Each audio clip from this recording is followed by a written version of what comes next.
would you say is the role that support networks can play in key transition points in people's kind of care and other progression? And a good example, I guess, would be going from home to a congregate living environment.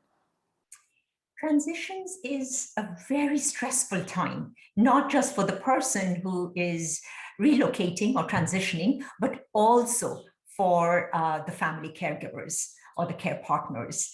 Family caregivers need intentional support during this time, and they should ask for it. One area where they need support often is choosing where, in making the decision about the relocation.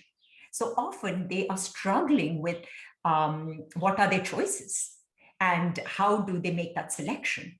And not all the transition happens within the healthcare system. A lot of the transitions are happening privately. People are moving from their homes to private lodges and congregate facilities, private assisted living facilities, etc.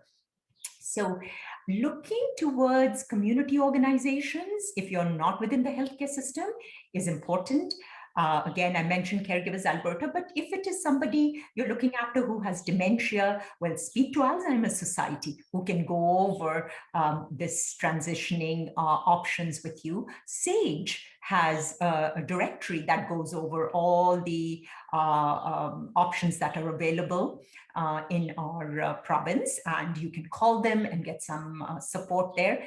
Families often come together to explore the options, and I encourage that. And they actually go visit a lot of these places before they make that decision.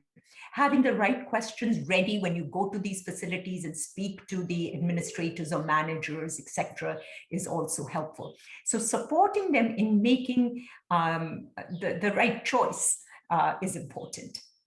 The other, of course, is the actual move. So it requires, a tremendous amount of emotional support. So again, family caregivers can look towards their own families for this support. Call community organization, either the ones they're already associated with or Caregivers Alberta. Speak to the healthcare providers that are maybe involved in providing in helping with the transitioning. They often are grieving because there is going to be a loss of that person in their lives on a day-to-day basis. So they may require actually counseling around loss and grief and supports around that process. And the last advice I have is we all need to remember that the family caregiving does not stop at the door of the congregate facility.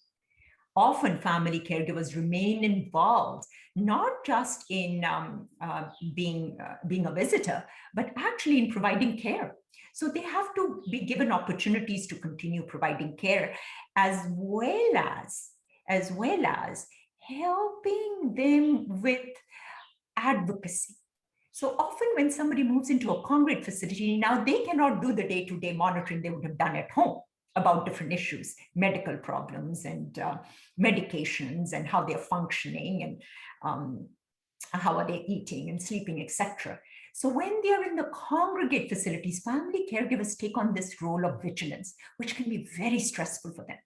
And what we've got to open up to as providers in these congregate settings is allow family caregivers to ask questions and give them answers. That timely, responsive communication has been shown to decrease caregiver stress. And as much as possible, maintain relationships with family caregivers. So people in these settings, when you are engaged with family caregivers and vice versa, use those relationships, develop trust and rapport, because those relationships themselves become part of that social network and are therapeutic.